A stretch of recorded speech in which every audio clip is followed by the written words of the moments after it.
خانقاہ ربانیہ نقشبندیہ روحانی مولد پیر مفتی احسن محمود نقشبندی صاحب۔ اللہ قرآن میں کر رہے ہیں العلماء ورثۃ الانبیاء، اللہ نے کہاں فرمایا؟ اب ان کی اہمیت و عظمت ہونی چاہیے، اس لیے اللہ کا ضابطہ ہے جب ہم ناقدری کریں گے اللہ محروم کر دیں گے، ناقدری کرنے والوں کو اللہ محروم کر دیتے ہیں۔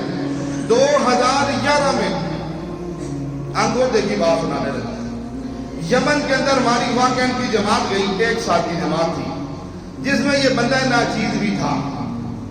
اب یمن کی ایک مسجد، بڑی مسجد، عالی شان مسجد ہے، ہم بیٹھے ہوئے تھے، ایک اب آئے، آ کر بیٹھ کر اس کے پہلے الفاظ وہی جو اس نے کہے تھے اردو میں ترجمہ کر رہا ہوں، کہا کہ پاکستان والوں اللہ تمہیں جزائے خیر عطا فرمائے، خدا کی قسم اگر تم ہمارے پاس نہ آتے ہم صحابہ کی اولاد ہو کر مرتد ہو جاتے۔ آج ہم ارتداد سے بچ گئے ہیں تم لوگوں کی قربانیوں کی وجہ سے۔ جب میں کھڑا ہو کے ان کو دعوت کراتا، ہم پاکستان سے آئے، 1 سال کی جماعت ہے، وہ کہتے تھے تم ملائکہ ہو، تم فرشتے ہو، تم کیا چیزیں ہو، ہمیں کہتے تھے، ہم کہتے ہیں تمہاری طرح انسان ہے، اگر یہ تمہاری 4 شادیاں کہ ہماری یہی کی ہے پر ہے تو ہے، ان کی 3 4 جن ہے نا عربوں کی، ہم کہتے ہیں کہ تمہاری 4 بیویاں ہماری ایک ہے لیکن ہماری ہے نا انسان ہے تمہاری بیوی ہے، مفتی صاحب نا مسکین بھی کہتے ہیں۔ اس پر ایک لطیفہ بھی سنا دوں گا، لطیفہ نہ سنا، بڑا مزدار لطیفہ جی۔ ہمارا ایک ساتھی تھا نا، وہ عربی سیکھتے نا تھوڑی تھوڑی نا، تو اس نے عرب کو تیار کر لیا کہ آپ نے ہمارے ساتھ وہاں جاتے تقریباً 2 مہینے کی 3 مہینے کی احسان سن 7 مہینے کچھ بھی نہیں وہاں پر، وہ خوش تھے احسان کے نام سے۔ اچھا اس نے تیار کیا تو نے کہا جی میں تیرے پاس پاسپورٹ لینے تیرے گھر رہوں گا، نے کہا آ جانا۔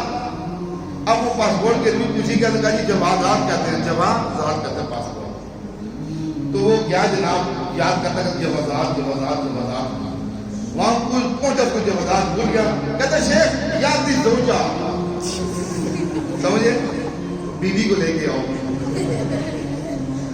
سمجھے کیا کیا شیخ بیوی کو لے کر آؤ،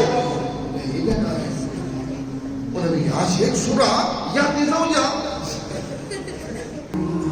سمجھ گئی یار یہ کیا ہو گیا، کہہ رہے بیوی کو لے کے آؤ۔ اس نے پھر اپنے جیب سے نکالا پاسپورٹ، یہاں شیخ یا زوجہ، وہ اگر زوجہ نہیں ہو جوازات نہیں ہوتا، تو زوجہ بڑھا دیا، سمجھ گئے نا۔ ایسے بڑے بڑے ابھی میں لطیفے ہوتے رہتے، بریٹانیہ میں اور بھی آپ کو سناتا ہوں۔ تو یہ اس نے بات کی جو شیخ عرب کی بات ہے، پھر اس نے مجھے کہا، ہمیں کہا، ہم ساتھی بیٹھے تھے مسجد میں، کہا جی ہمارا بڑا نقصان ہو گیا ہے۔ میں کسی کیا نقصان ہوا آپ کا؟ آپ تو صحابہ کی اولاد ہیں، آپ کی ہم زیارت کرنے پاکستان سے آئے ہیں، آپ کے بارے میں تو حضور پاک صلی اللہ علیہ وسلم نے 40 حدیث آپ کی صفات میں بیان فرمائی ہے، آپ کا کیا نقصان ہو گیا؟ آپ تو بڑی شان والے لوگ ہیں، بڑی عظمت والے لوگ ہیں، آپ کی نسبت صحابہ کے ساتھ ہے، آپ ان کی اولادیں ہیں، ان کے خون صحابہ کے روح و ریشے میں آپ کے موجود ہیں، آپ کا کیا نقصان ہو گیا؟ کہنے لگا یہ نقصان ہوا اس سنا دارالخلافہ میں جہاں آپ کام کر رہے ہیں، خدا کی قسم 5000 دینی مدرسے تھے، ابھی ایک بھی نہیں رہا۔ یہ کیا بات کر رہے ہیں؟ پھر ہم نے دیکھے مدارس دکانوں میں، کارخانوں میں، پلازوں میں تبدیل ہوئے، نہ قدری کی ایک مدرسہ بھی وہاں باقی نہیں رہا۔ ہم نے یمن کی 100 مسجدوں میں کام کیا، ایک مسجد میں ہلکی پھلکی ناظرے کی فیشنی کلاس ملی، وہاں نہ ناظرہ، نہ قرآن کی تعلیم، نہ کوئی مدرسہ۔ جس وقت نہ قدری ہوگی پھر یہ معاملات ہوں گے۔ ہم تو ہمیں قدر نہیں ہے نا، ہم ایک پتھر ڈالتے ہیں تو 20 حافظ بھی نکلتے ہیں، لوگ ملتے کرتے ہیں قرآن سنانے کے لیے جگہ نہیں ملتی۔ اب دیکھیں نا جیسے قاری صاحب نے فرمایا ان کے بیٹے نے یہاں سنایا، 3 افراد دائیں بائیں سنایا، اس کے علاوہ بھی کتنوں نے سنایا ہوگا گھروں کے اندر، جگہ نہیں ملتی مسجدوں میں۔ اور وہاں کے عالم ہے، وہاں پر یمن میں یہ عالم ہے، کسی مسجد میں قرآن نہیں سنایا جاتا، پورا رمضان ہم نے گزارا، سورتیں پڑھتے ہیں مختلف، بس قرآن کی کوئی ترتیب نہیں ہے۔ یہ قرآن کی ترتیب ہے تو الحمدللہ ہمارے ملک پاکستان میں آئی۔ اسی طرح رمضان کا ایک ملک آیا، ہماری جماعت گئی افریقہ کے ایک ملک ہے آئیوری کوسٹ، اس میں اللہ کی کرنا ہوا اللہ مجھے بھی لے گئے. وہاں پر ہم نے 4 مہینے گزارے. 7 مہینے کی جماعت تھی. 4 مہینوں میں ہم نے ڈبل نمازیں پڑھی ہیں.